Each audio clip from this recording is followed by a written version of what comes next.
నమస్తే, welcome to Telugu రాజ్యం. ఈరోజు మనతో పాటు ఉన్నారు సీనియర్ జర్నలిస్ట్ భరద్వాజ్ గారు. వారితో మాట్లాడేద్దాం. సార్ నమస్తే. నమస్తే అండి. సార్ నిన్న విజయ విహారం రమణమూర్తి గారి మీద ఒక దాడి జరిగింది. అంటే ఆయన మీడియా ఛానల్లో ఒక చర్చా కార్యక్రమంలో మాట్లాడుతూ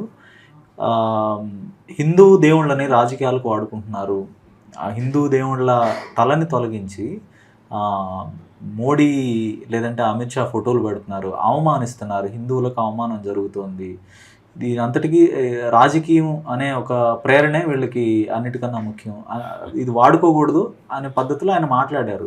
కృష్ణుడు తల తీసి మోడీ తల పెట్టారు అనే ఒక్క మాటకి ఆయన పక్కన ఉన్న ఒక వ్యక్తి చెప్పు తీసుకుని కొట్టడం జరిగింది. అంటే ఏంటంటారు, అంటే ఆయన అన్న మాటలో ఏంటి తప్పు ఏంటంటారు? కృష్ణుడు తల తీసి మోడీ తల పెట్టడం దుర్మార్గం అనే మాటలు ఏంటి తప్పు? అంటే నరేంద్ర మోడీ గారిలో విష్ణుమూర్తిని చూడలేకపోవడం అనేది మీ దౌర్భాగ్యం అని చెప్పదలుచుకున్నారు వారు. ఓకే. అంటే విష్ణుమూర్తి అవతారం కాదు, విష్ణుమూర్తి స్వయంగా నరేంద్ర మోడీగా ఆవిర్భవించారు అని మాట్లాడాలి.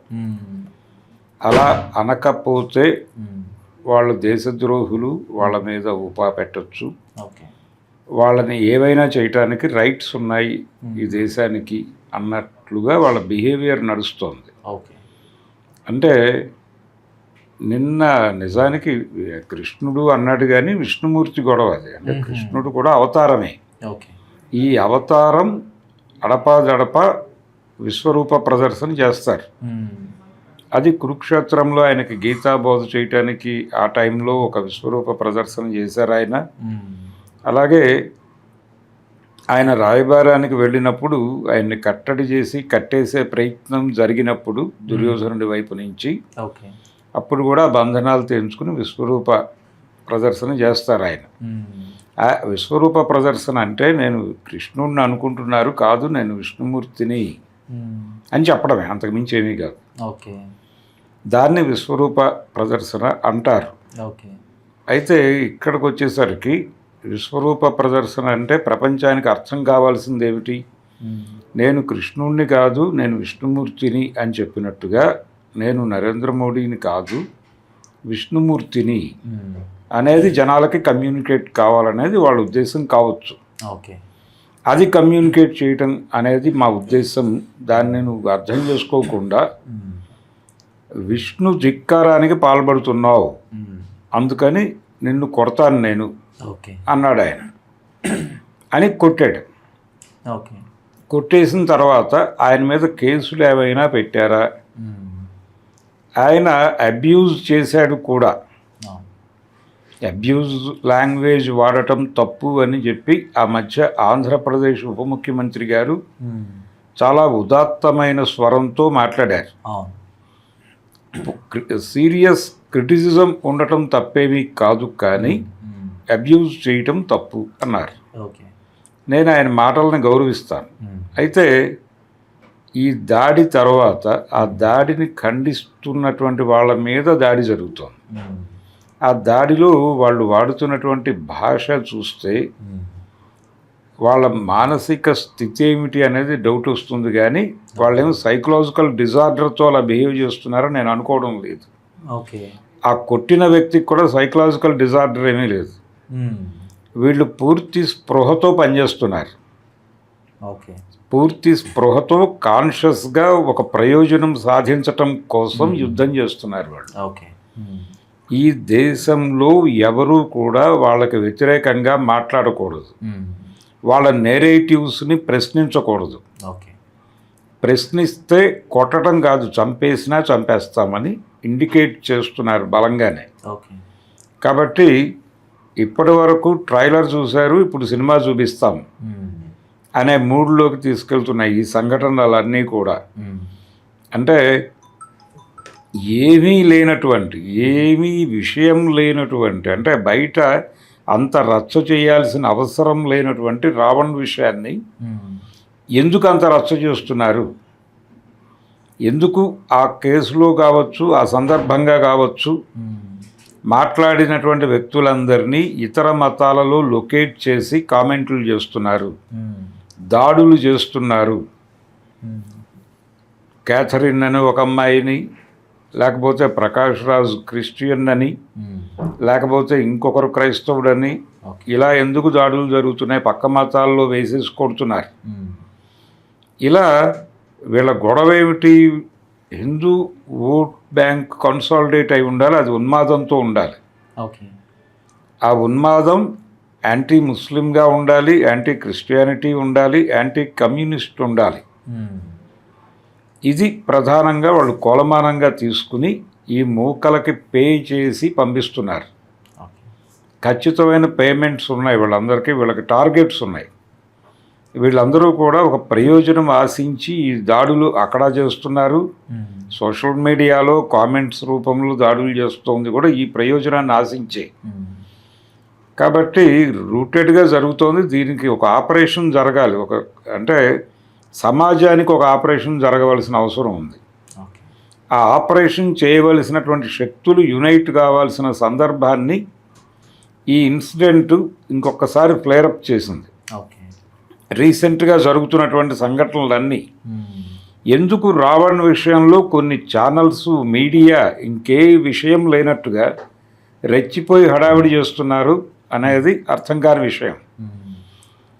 ఎందుకు గొడవ చేస్తున్నారు, ఏమిటి వీళ్ళ మోటో అంటే, ఇక్కడ మైనారిటీల మీద దాడే. అది ఖచ్చితంగా మైనారిటీలు హిందూ మతానికి వ్యతిరేకంగా కన్సాలిడేట్ అవుతున్నారు, హిందూ మతానికి ద్రోహం చేయటానికి కుట్రలు పన్నుతున్నారు, హిందూ మతాన్ని నాశనం చేయటానికి రకరకాల వ్యక్తులందరూ ఒకటవుతున్నారు, ఒక దగ్గర కలుస్తున్నారు, వీళ్ళకి ఫండ్స్ వస్తున్నాయి, ఇక్కడ దాకా తీసుకెళ్ళిపోతున్నారు. నేరేటివ్ని తీసుకెళ్ళిపోతూ వాళ్ళ వ్యక్తిగత జీవితాల్లోకి జొరబడిపోయి మాట్లాడుతున్నారు.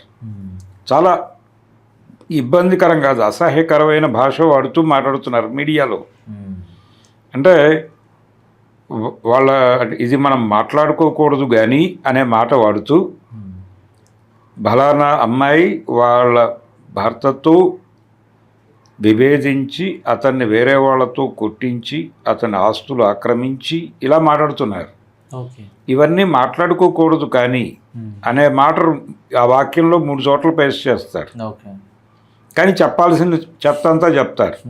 ఇది ఒక దరిద్రపు స్ట్రాటజీ తీసుకుని. ఇది ఎవరి విషయం సార్? ఇది ఆ అమ్మాయి గమన అని రావణ్ టీంలో అమ్మాయి ఏం చెప్తున్నటువంటి అమ్మాయి గురించి మాట్లాడుతూ, ఇంకెవరో ఆ ఛానల్కి ఫైనాన్షియల్ సపోర్ట్ ఇచ్చిన అతనితో ఈ అమ్మాయికి ఏదో లింక్ ఉందన్న ధోరణిలో దాన్ని లాగుతూ అలా నడిపారు కథని. అలా ఇవన్నీ అవసరం ఆ ప్రపంచానికి. ఇప్పుడు ఫీజు రీఎంబర్స్మెంట్ ప్రాపర్గా రావడం లేదు కాలేజీలకని గొడవ జరుగుతోంది అక్కడ. దాని గురించి మాట్లాడును, అది నీ బాధ్యత. దాని మీద అరగంట కథనాలు నడుపు, ఎక్కడ జరుగుతోంది అని గొడవ చేయి. లేకపోతే పోలవరం ప్రాజెక్ట్ ఆయన విజిట్ చేస్తున్నాడు కానీ చంద్రబాబు నాయుడు గారు అక్కడ పనులు అనుకున్నంత వేగముగా జరగటం లేదు అనే దాని మీద డిస్కస్ చేయి. లేదు, రాజధానిలో జరుగుతున్నటువంటి ఆ భూసేకరణ సందర్భంగా రోడ్ల మీదకి వచ్చిన రైతుల గురించి మాట్లాడు. ఇవన్నీ వదిలిపెట్టేసి ఈవెన్ డిఏ బకాయిలు రిలీజ్ చేయట్లేదని ఉద్యోగులు గొడవ చేస్తున్నారు ఏపీలో. దాని మీద మాట్లాడు, దాని మీద డిస్కషన్ పెట్టు. రైతులకి వర్షాకాలం వచ్చేసిన తర్వాత కూడా వాళ్ళకి అందవలసినవి ఏవి అందటం లేదు అని చాలా ప్రాంతాల్లో గొడవ చేస్తున్నారు. దాని మీద డిస్కషన్ పెట్టండి. అది కదా చేయవలసిన పని మీరు. అది మానేసి అతన్ని ఆ రావణ్ అనే కేసు పట్టుకుని అతనితో పాటు ట్రావెల్ అయిన ప్రతి ఒక్కళ్ళ శీల పరీక్షలు మీకెందుకు? అతని శీల పరీక్షతో మీకేం పని? అతని రాసలీలతో మీకేం పని? అతని రాసలీలలో అతని ప్రైవేటు వ్యవహారం అండి. అతను ఒక గదిలో చేసుకున్న దాన్ని వీడియో తీసి రోడ్డు మీద పెట్టే రైట్ ఎవరిచ్చారు నీకు? అది అవతల వాళ్ళ ప్రైవసీలోకి ఎంటర్ అయిపోవడమే కదా. నీ మీద కేసులు పెట్టరు అనేటువంటి నీకు ఒక బలుపు ఉంది. ఎందుకంటే నేను హిందుత్వ గురించి మాట్లాడుతున్నాను, హిందుత్వాన్ని ప్రొటెక్ట్ చేయటానికి, హిందూ మతాన్ని ప్రొటెక్ట్ చేయటానికి నేను ఇవన్నీ చేస్తున్నాను అని ఒక పిచ్చని వేరే వాళ్ళకి క్రియేట్ చేసి ఆ పిచ్చి పెంచడం కోసం ఈ చెత్త అంతా వాళ్ళ బుర్రల్లో నింపి, నేను ఇంతమందిని పిచ్చి వాళ్ళని చేస్తున్నాను, గత వారం రోజుల నుంచి వేరే పని లేకుండా ఇదే పెట్టుకున్నాను అని చెప్పి ఎవడికో ప్రోగ్రెస్ చూపించుకుని నీ ఇంటికి ఎంత రావాలో అంత రాబట్టుకుని నువ్వు ప్రయోజనం పొందుతున్నావు. నువ్వు పెయిడ్ బ్యాచ్. నువ్వు ఊళ్ళో కనిపించిన వాడినల్లా పెయిడ్ బ్యాచ్ అంటావు. అంటే ఇలాంటి కల్చర్ విపరీత ధోరణిలో కనిపిస్తోంది ప్రపంచంలో. అంటే ఎప్పుడైతే ఈ డంపింగ్ వీళ్ళందరూ డబ్బుల కోసమే చేస్తున్నారు, నిర్మోహమాటంగా చెప్తున్నాను. ఏదో ప్రయోజనం అయితే రాజకీయ ప్రయోజనం, లేదంటే డబ్బు ప్రయోజనం, ఆర్థిక ప్రయోజనమే. ఇప్పుడు భారతీయ జనతా పార్టీకి కూడా ఆర్థిక ప్రయోజనమే. హిందూ మతం అనేది వాళ్ళకి చాలా స్పష్టంగా వెంట్రుకతో సమానం. భారతీయ జనతా పార్టీకి వాళ్ళు హిందూ మతాన్ని జస్ట్ వాళ్ళ పొలిటికల్ గెయిన్ కోసం వాడుకుంటున్నారు. మేము ఒక పిలుపునిస్తే పెట్టుబడి కోట్లాది మంది జనం కదులుతారు. ఈ దేశంలో ప్రజలని కదిలించే శక్తి కాంగ్రెస్ పార్టీ కోల్పోయి చాలా కాలం అయింది. ప్రస్తుతం ఆ హోల్డ్ మా చేతిలో ఉంది. మేము కానీ ఒక్క విజిల్ కానీ వేస్తే అని చెప్పి రాజేంద్ర ప్రసాద్ డైలాగ్ ఉంటుంది. అలా మేము కానీ ఒక వేల వేస్తే అని అలా ఆ పరిస్థితికి వచ్చేసారు వీళ్ళు. దేశం మొత్తం వచ్చి మా వెనకాల నిలబడుతుంది, మేము ఏం చెబితే అది చేస్తారు. కాబట్టి కార్పొరేట్ల ద్వారా వచ్చి పెట్టుబడులు పెట్టండి ఈ దేశంలో, మీ కంపెనీల్లో వీళ్ళందరితో ఊడిగం చేయిస్తాం. అలా చేయించినందుకు మాకేమిస్తారో చెప్పండి. వీళ్ళందరినీ ఏ పేరుతో కట్టేశారు? మతం పేరు చెప్పి. హిందుత్వాకి మేమే ఛాంపియన్స్, హిందూ మతాన్ని కాపాడేది మేమే. వీళ్ళందరూ ఎందుకు కన్సాలిడేట్ అవుతారు? హిందూ మతం ప్రమాదంలో ఉంది అంటే కన్సాలిడేట్ అవుతారు. హిందూ మతం ఎవరి నుంచి ప్రమాదంలో ఉంది? క్రైస్తవం నుంచి ప్రమాదం. మొన్నటిదాకా ముస్లిం మతం నుంచి ప్రమాదం అనేవాళ్ళు. ఇప్పుడు కొత్తగా క్రైస్తవ మతం నుంచి అనేది యాడ్ చేశారు.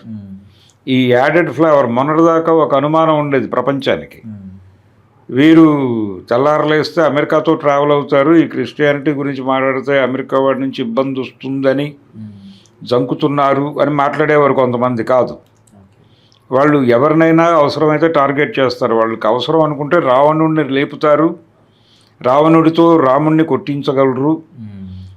లేదు అనుకుంటే రాముడితో రావణుడిని చంపించగలరు. ఏదైనా వాళ్ళ అవసరాలు రీత్యా ఏం చేయడానికన్నా సిద్ధమే.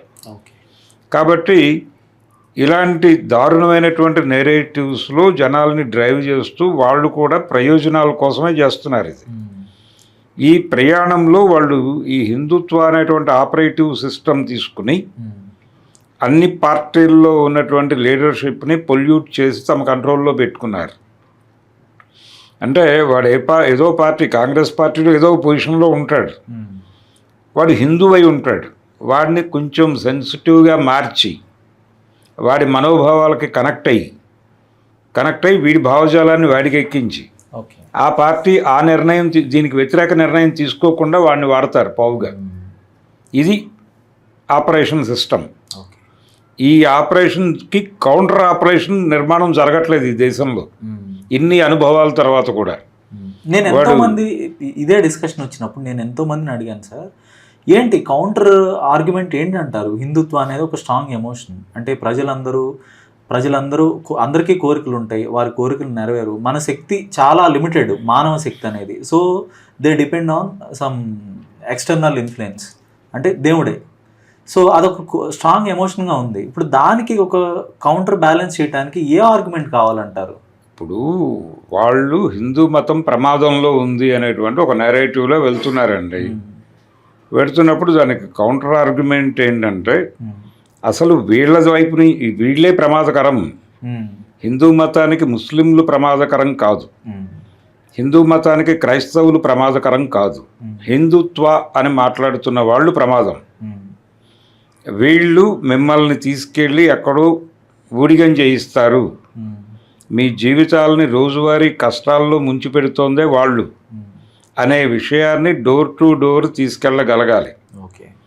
తీసుకెళ్ళి వీళ్ళు ఏ ప్రయోజనాల కోసం ఈ యాంటీ ముస్లిం, యాంటీ క్రిస్టియన్ అనే గొడవ చేస్తున్నారో దాన్ని ఒక క్యాంపెయినింగ్ తీసుకోవాలి.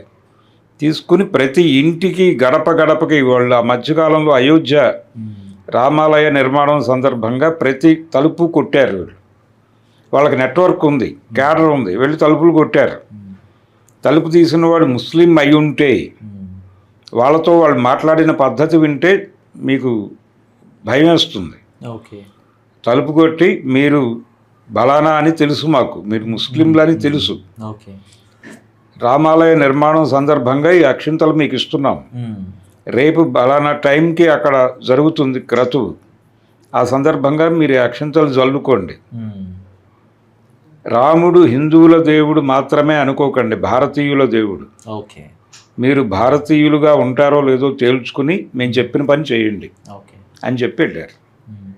నిజం, అది నేను చూశాను. ఇప్పుడు అదొక క్రిమినల్ అఫెన్స్ కింద కన్సిడర్ చేయాల్సి ఉంటుంది కదా. ఉంది, కానీ కాన్స్టిట్యూషన్ ప్రకారం మనం రాజ్యాంగం బేస్ మీదే మన రూల్స్ ఇవన్నీ ఉన్నాయి. ఇప్పుడు రైట్ టు రిలీజన్ కూడా మనకు ఒక ప్రాథమిక హక్కే, అది కూడా ఎవరిని పూజించాలి ఎవరిని పూజించకూడదు అనేది. అంటే మతం వ్యవహారం రాజ్యానికి సంబంధం లేదు అనేది లౌకిక తత్వం. అది ఇండివిజువల్ వాళ్ళ ఇష్టాల మీద ఆధారపడి ఉంటుంది. అదే ఆ రైట్లో వాళ్ళు చెప్పారు, దాన్ని మేము గౌరవించాం. ఇలా ఒక మతాన్ని ఎన్ఫోర్స్ చేయటం కానీ ఒకరి మీద, తర్వాత ఇలా కొట్టడం కానీ, భౌతిక దాడులకు దిగటం కానీ, దూషణలు కానీ, వీటన్నిటిని కంట్రోల్ చేయాల్సిన వ్యవస్థలు ఏమైపోయాయి సార్ ఈ దేశంలో? వ్యవస్థల్ని కంట్రోల్లోకి తీసుకోవడం ప్రోగ్రాంలో భాగంగానే వాళ్ళు రాజకీయ అధికారంలోకి వచ్చారు. రాజకీయ అధికారం సాధించటం అనే దానికోసం వాళ్ళు మొదట పేల్చిన బాంబు బాబ్రీ మసీద్. బాబ్రీ మసీద్ కూల్చివేత అనేది చాలా పాత గొడవ, సుదీర్ఘకాలం లాగింది అది. కానీ ఈ దేశంలోకి ఆర్థిక సరళీకరణలు ప్రవేశించిన సంవత్సరం తర్వాత జరిగింది ఇది. 92లో జరిగింది ఇన్సిడెంట్. 92లో వాళ్ళు బాబ్రీ మసీద్ పేల్చడం ద్వారా ఈ దేశం మీద కంట్రోల్ షిఫ్ట్ అయిపోయింది, మా చేతుల్లోకి వచ్చింది, మమ్మల్ని గుర్తించండి. ఈ ఆర్థిక సరళీకరణలు ఇవన్నీ పద్ధతిగా తీసుకెళ్ళి రూటెడ్గా నిర్మాణం జరపడానికి మేము మాత్రమే శక్తివంతులం. ఇంకా కాంగ్రెస్ పార్టీకి ఇంకెవరికి ఏ పార్టీకి ఈ అర్హత లేదు, వాళ్ళకి హోల్డ్ లేదు అసలు ఇది జనం మీద, మాకుంది, ఇది గుర్తించండి అని చెప్పి ఆ రోజున అప్లికేషన్ పెట్టుకున్నారు వాళ్ళు ప్రపంచ కార్పొరేట్లకు బాబ్రీ మసీద్ కూల్చివేత ద్వారా. అది వర్కౌట్ అయింది వాళ్ళకి నెమ్మదిగా. వర్కౌట్ అయ్యి ఒక టైంకి వాజ్పేయిని తీసుకొచ్చారు. ఆ నెక్స్ట్ ఫేజ్లో నరేంద్ర మోడీ గారు ఎంటర్ అయ్యారు. ఇప్పుడు అప్రతిహతంగా నడుస్తోంది. దీనికి కౌంటర్ ఆపరేషన్ కాంగ్రెస్ పార్టీ చేస్తుందనో ఇంకెవరో చేస్తారనో కాదు. ఈ ఘటనకి స్పందించిన వాళ్ళు ఎక్కడికక్కడ గ్రూపులుగా ఏర్పడి, ఇది ప్రతి ఒక్కరి సమస్య కాబట్టి ప్రతి ఒక్కడు దీని మీద స్పందించిన ప్రతి ఒక్కడు వాడి పక్కింటి వాడి దగ్గర కూర్చుని, బాబు ప్రపంచం ఇలా నడుస్తోంది, మీరు ఎలా ఫీల్ అవుతున్నారు అని అడిగి వారి అభిప్రాయాల్లో ఏమన్నా అపసవ్యత ఉంటే సవరించి ఒక ఇంటింటి ఆర్గ్యుమెంట్గా మార్చాలి దీన్ని. అది సాధ్యమేనంటారా సార్? వాళ్ళు చేసింది అదే కదా, నేను ఇందాక చెప్పింది అదే. వాడు డోర్ టు డోర్ వచ్చి తలుపు కొట్టి అక్షంతలు ఇచ్చి వేసుకోకపోతే ఏం జరుగుతుందో చెప్పినప్పుడు మీరెందుకు చేయలేరు? అది ఆడికి చేత వచ్చింది, మీకు రాదా? ఇవన్నీ ఎవరు ఆర్గనైజ్ చేయాలంటారు వీటిని? ఇంటింటి ప్రచారం కానీ, అంటే మనం ప్రాక్టికల్గా ఆలోచించాలి కాబట్టి. ఇప్పుడు ఇది ఉద్యోగ తత్వం అంటారు, ఎవరు ఆర్గనైజ్ చేయాలి అనే క్వశ్చన్ నేను. ఇది ఉద్యోగం కాదు, ఇది ఉద్యమం అనుకున్నప్పుడు ప్రతి ఇండివిజువల్కి, దీని మీద స్పందించిన ప్రతి ఇండివిజువల్కి రెస్పాన్సిబిలిటీ ఉంటుంది. ఆ రెస్పాన్సిబిలిటీలో తన సర్కిల్లో తన ప్రాపగండా చెయ్యాలి. ఈ అభిప్రాయాలను జనంలోకి తీసుకెళ్ళటం కోసం మీరు ఇంటరాక్ట్ అవ్వండి. ఎక్కడ కుదిరితే అక్కడ మీరు ఎంప్లాయీ అయితే మీరు ఉద్యోగం చేస్తున్న ప్రాంతంలో నలుగురిని కూర్చోబెట్టి మాట్లాడండి. మీ ఇంటి పక్కన వాళ్ళతో మాట్లాడండి పొద్దున్నే. మీ పనులు మానుకోవద్దు, మీ పనులు చేస్తూ ఈ ప్రాపగాండాను కూడా మీరు నమ్మిన దాన్ని, మీరు దీన్ని నిజంగా నమ్మి రియాక్ట్ అయితే ఈ అభిప్రాయాలు 10 మందితో షేర్ చేసుకోండి రోజు. చేసుకుని జరుగుతున్నటువంటి పొల్యూషన్ని అరికట్టే ప్రయత్నం చేయండి. ఈ అభిప్రాయం ఇప్పుడు ఆర్గనైజ్డ్గా ఉన్నటువంటి పార్టీలు ఉన్నాయి, కమ్యూనిస్ట్ పార్టీలు, దానిలో వివిధ గ్రూపులు ఉన్నారు. వీళ్ళందరూ కూడా దీన్ని బాధ్యతగా తీసుకోవాలి. ఇప్పుడు మనం వదిలేయటం వలన ఈ దారుణాలు జరుగుతున్నాయి అనేది ఐడెంటిఫై చేసి వాళ్ళకి అలవాటే రోజు స్ట్రీట్ మీటింగ్స్ పెట్టండి. ప్రతి వీధిలోనూ పాటలు పాడండి, జనాలను బయటకు తీసుకురండి, వాళ్ళతో ఇంటరాక్ట్ అవ్వండి. అమ్మ రాముడి పేరుతో జరుగుతున్న రాజకీయం ఇది అని చెప్పండి జనాలకి. వాళ్ళు ఏమైనా డౌట్లు అడిగితే సమాధానం చెప్పండి. వాళ్ళనే భోజనం పెట్టమని అడగండి, వాళ్ళ దగ్గరే తినండి. అలా ఒక నెల రోజులు ప్రోగ్రాం పెట్టుకుని చేయండి, దళాలను పెట్టి. యాక్టివిటీ వస్తుంది జనాలకి. అంటే మీ క్యాడర్కి కూడా ఒక యాక్టివిటీ ఇచ్చిన వాళ్ళు అవుతారు. గతంలో ఎలక్షన్ బాయ్కాట్ క్యాంపెయిన్లు, సమ్మర్ క్యాంపెయిన్లు జరిపిన చరిత్ర ఉంది కమ్యూనిస్ట్ పార్టీలకి. దాన్ని ఇప్పుడు చేయండి. గో టు విలేజ్ క్యాంపెయిన్ చేయించండి మీ విద్యార్థులతో. దళాలుగా చీల్చి వాళ్ళకి ఏం చెప్పాలో చెప్పి జనాలు అడిగే సందేహాలకి ఎలా సమాధానాలు చెప్పాలో ఒక సిలబస్ ఇచ్చి చదివించి పంపించండి. వాళ్ళు మాట్లాడతారు వెళ్ళి జనంతో. ఆ డ్రైవింగు, ఆ గైడెన్సు లేకపోతే ఈ దేశం సర్వనాశనం అవుతుంది. ఆ ఆపరేషన్ ఎంత తొందరగా టేకప్ చేస్తారని అడుగుతున్నారు వాళ్ళే. నిన్న రమణమూర్తిని కొట్టడం ద్వారా కూడా అదే అడిగారు వాళ్ళు, ప్రపంచాన్ని సవాల్ చేశారు. మేము మా ఆపరేషన్లో వెళ్ళిపోతున్నాం, చాలా బీభత్సమైన వేగంతో వెళుతున్నాం, గంటకి 1000-1500 వేగంతో వెళ్తున్నాం మేము, మీరు అడ్డుకోగలరా? ఛాలెంజ్ ఇది. ఓకే. సో వ్యవస్థలు కంట్రోల్లోకి వెళ్ళిపోయాయి. తర్వాత వ్యక్తులు కూడా ఇది ఒక అన్అఫీషియల్ హిందూ రాష్ట్ర అనే తరహాలో బిహేవ్ చేస్తున్నారు. సో ఇప్పుడు దీన్ని అంటే నరేంద్ర మోడీ గారికి అవసరమైన సీట్లు ఉన్నాయి. ఇప్పుడు 2/3 మెజారిటీ కూడా ఆయన చేసి ఏ కాన్స్టిట్యూషనల్ అమెండ్మెంట్ అయినా చేయగలరు. సో సెక్యులర్ అనే పదం తొలగించగలరా? ఇంకొక విషయం, హిందూ రాష్ట్ర ఇది సెక్యులర్ రాజ్యాంగం కాదు, ఇది కాన్స్టిట్యూషన్తో మాకు పని లేదు, దీన్ని హిందూ రాష్ట్రగా మార్చబోతున్నాము, మనువాద సంస్కృతిని తీసుకురాబోతున్నాము. ఇప్పుడు ఎందుకంటే గోల్వాల్కర్ గారి లక్ష్యమే అది. సో ఇదంతా ఎందుకు చేయలేకపోతున్నారు? అంటే ఎక్కడో వాళ్ళకి భయం ఉందంటారా? అంటే ప్రజల్లో లేదండి, భయమేమీ లేదు. కాన్ఫిడెన్స్ పూర్తిగా 100% ఉండటం లేదు. ఇది ఎక్కడైనా మిస్ఫైర్ అవుతుందేమో, కొంచెం ఆర్గనైజ్డ్గా ఉందాం. వాళ్ళు ఒక దేశం ఒక ఎన్నిక విషయంలో కూడా అదే డైలమాలో ఉన్నారు. దానికి అంకురార్పణగా వాళ్ళు ముందు ఈ డిలిమిటేషన్ బిల్లు యాక్సెప్ట్ చేసేసుకున్న తర్వాత కొంత కాన్ఫిడెన్స్ గెయిన్ అవుతారు. గెయిన్ అయిన తర్వాత ఈ ప్రభావమా ఇంకో ప్రభావమా, అనేది మైనారిటీ ఓట్ బ్యాంకుని కంట్రోల్లోకి తీసుకోవడం కోసమే టెర్రరైజ్ చేసి ఆ కార్యక్రమం ద్వారాను వాళ్ళు ప్రదర్శించే ఇతర విద్యల వలన వచ్చే పార్లమెంట్ ఎన్నికల్లో వాళ్ళు తొక్కేదలుచుకున్న వాళ్ళందరినీ తొక్కేసిన తర్వాత కాన్స్టిట్యూషన్ని ఇన్ టోటల్ పక్కన పెట్టి వాళ్ళ కాన్స్టిట్యూషన్ని వాళ్ళు తీసుకొచ్చిన ఆశ్చర్యం లేదు. ఒక ఫేజ్ నడుపుతారు. అలాగే నడిపిన తర్వాత దీన్ని ఎలా తీసుకెళ్ళలేదు, ఇది కార్పొరేట్ హిందుత్వ. అందుకని ఇక్కడ మతం పెట్టుబడితోనూ రాజకీయంతోనూ సామ్రాజ్యవాదంతోనూ ముడిపడి నడుస్తున్నటువంటి కండిషన్. ఓకే, ఈ దేశం ఒక హిందూ రాష్ట్రం అనుకున్నప్పుడు, ఈ దేశం కేవలం హిందువులకు మాత్రమే చెందిన దేశం అనుకున్నప్పుడు, పంజాబీలు కూడా మేము హిందూ దేశంలో ఎందుకు ఉండాలని వాళ్ళు కూడా ఒక మొక్క విడిపోతే పరిస్థితి ఏంటంటారు? ఇలానే బాల్కనైజేషన్ జరిగితే రాష్ట్రాలన్నీ ఏమీ కాదండి, ఇవన్నీ మాట్లాడుతున్నారు కానీ వాళ్ళు ఇక్కడ నుంచి వెళ్ళిపోమని చెప్పరు ఎవరికి. ఓకే, ముస్లింలని కూడా క్రిస్టియన్స్ని కూడా ఇక్కడ నుంచి వెళ్ళిపోమని చెప్పడం కోసం కాదు, వెళ్ళిపోయే పరిస్థితులు అయితే అలాంటి పరిస్థితే వీళ్ళు కల్పించబోతున్నారు కదా.